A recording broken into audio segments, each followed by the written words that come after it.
Professor ইউনূসের press secretary ছিলেন শফিকুল আলম। এই ভদ্রলোক দায়িত্ব পালনকালে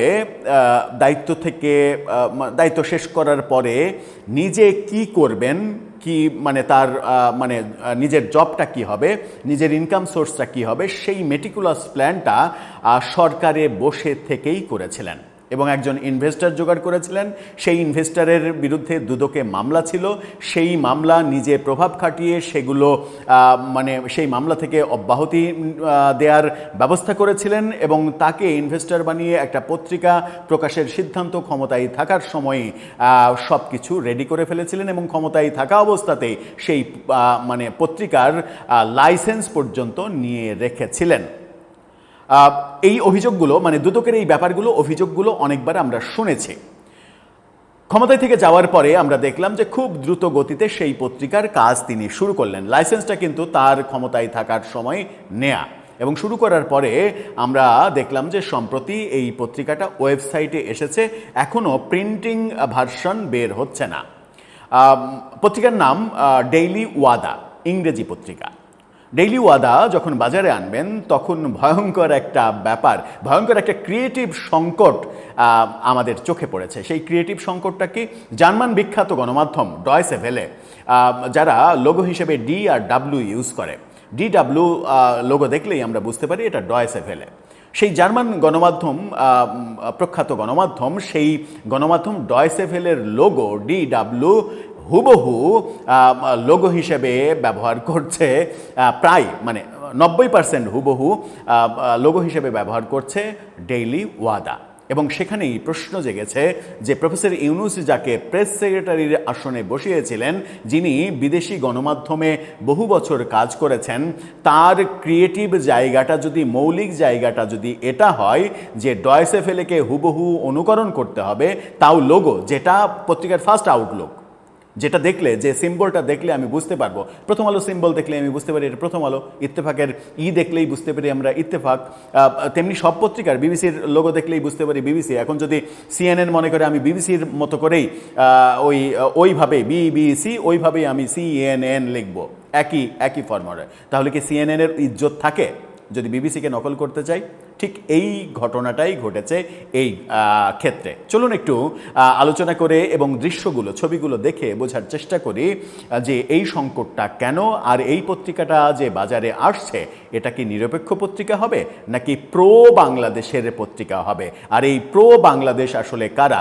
রিসেট বাটনে ৭১-এর মুক্তিযুদ্ধ মুছে দিয়ে তারপরে ৪৭, ২৪ এগুলোকে অন করাটাকেই প্রো বাংলাদেশ, যেটা তিনি একটা সাক্ষাৎকারে সম্প্রতি বলেছেন। সেই আলোচনায় করবে এই ভিডিওতে, থাকবেন পলিটিক্স টিভির নিয়মিত আয়োজনে।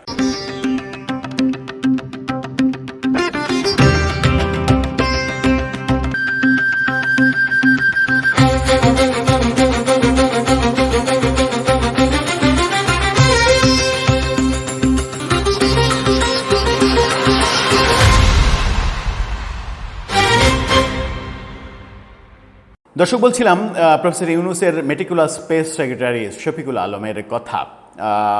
তিনি নতুন পত্রিকার সম্পাদক এখন, ডেইলি ওয়াদা, এবং সেটা ইংরেজি পত্রিকা। তার ওয়েবসাইট যখন এসেছে তখন তার লোগো যেটা দেখছি, সেই লোগো দেখে একটু বেশি অবাক হতে হয়েছে। ডেইলি ওয়াদার লোগোটা দেখে নিন, DW, ব্ল্যাকের উপরে DW লেখা। এই যে DW লেখা ব্ল্যাকের উপরে, সেটা নিয়ে SM আতিক নামে এক ভদ্রলোক ফেসবুকে স্ট্যাটাস দিয়েছেন। সেই স্ট্যাটাসটা আমার বেশ ভালো লেগেছে, মজা পেয়েছি স্ট্যাটাসটা পড়ে, এবং DWর লোগো দিয়ে তিনি স্ট্যাটাসটা দিয়েছেন। স্ট্যাটাসটা দেখে নিন।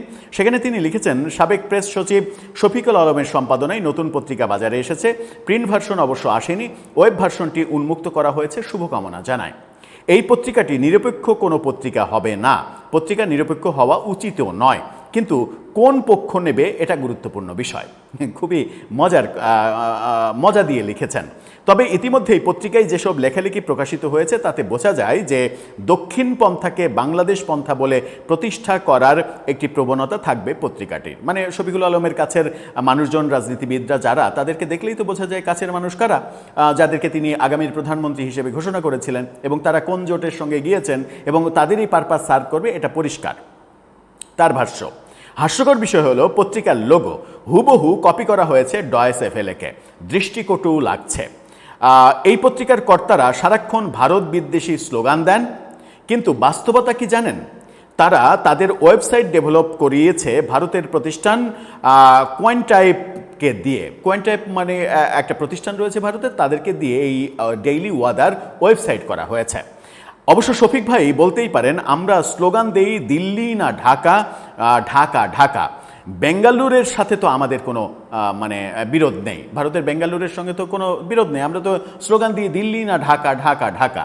সুতরাং এই কোয়ান্টাইপ প্রতিষ্ঠানটা যেহেতু বেঙ্গালুরের প্রতিষ্ঠান, সেহেতু এখানে কোনো সমস্যা নেই। এটা বেঙ্গালুরের প্রতিষ্ঠান, বেঙ্গালুরের সঙ্গে তো আমাদের কোনো সমস্যা নেই, আমাদের সমস্যা হচ্ছে দিল্লি না ঢাকা। এই কথা তিনি বলেছেন। আমরা এই পত্রিকার ভেতরে ঢোকার চেষ্টা করেছি ওয়েবসাইটে, সেখানে ফেসবুক মানে ওয়েবসাইট এবং ফেসবুকে যে মানে তথ্যগুলো পেয়েছি, তাদের কাভার পেজ যেটা ব্যবহার করেছে, এই কাভার পেজটা দেখেন ডিডব্লিউর লোগো এবং লেখা হয়েছে নাও লাইভ। এই মানে এই ডিজাইন, কাভার ডিজাইন এবং ওই মানে কলাপাতা কালো এই যে কালার সিলেকশন, এই ডিজাইনটাও একটা প্রখ্যাত মানে মানে কি বলবো আইটি বিষয়ক একটা কোম্পানির কম্বিনেশন, কালার কম্বিনেশন, সেখানেও একটা নকল করা হয়েছে।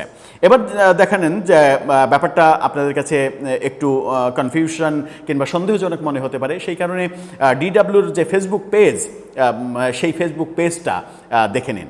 সেখানে পরিষ্কার দেখা যাচ্ছে ডিডব্লিউ যে এখন অনেকক্ষণ ধরে বলছি ডয়েচে ভেলে ডিডব্লিউ, এটা মিল কোথায়? এবার পাশাপাশি দুইটা লোগো দেখে নিন, যে ডয়েচে ভেলের লোগো এবং ডেইলি ওয়াদার লোগো। ডয়েচে ভেলেও ডিডব্লিউ, ডেইলি ওয়াদাতেও ডিডব্লিউ। পার্থক্য হচ্ছে ডয়েচে ভেলে ডিডব্লিউকে কেন্দ্র করে একটু নীল রং ইউজ করে, আর ডেইলি ওয়াদার ডিডব্লিউ এটা কালো রং ইউজ করেছে।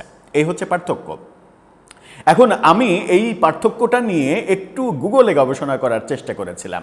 আমি গুগলে যখন সার্চ করি যে ডিডব্লিউ বাংলাদেশি পত্রিকা, গুগল বলে যে এই ডিডব্লিউ বলে বাংলাদেশে কোনো আসলে পত্রিকা নেই। ডিডব্লিউ জার্মানির বিখ্যাত মানে গণমাধ্যম ডয়েচে ভেলে, এই বাণীগুলো গুগল আমাকে শোনায়। তারপরে যেটা করি সেটা হচ্ছে যে শফিকুল আলমের ফেসবুক পেজে যাই। ফেসবুক পেজে আমরা দেখি যে dailyweather.com ব্যবহার করেছে তারা।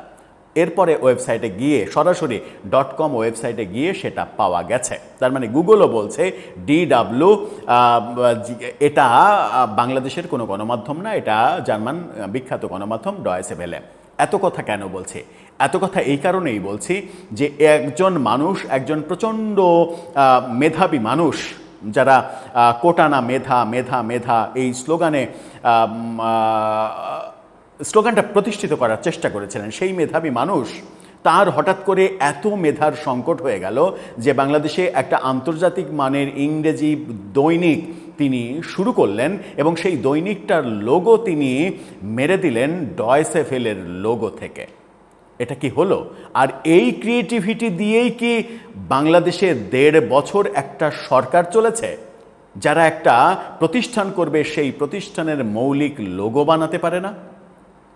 প্রশ্নটা কোটি টাকার প্রশ্ন। আপনার কাছেও থাকলো সেই প্রশ্ন, উত্তর জানিয়ে লিখতে পারেন আমাদের কমেন্ট বক্সে।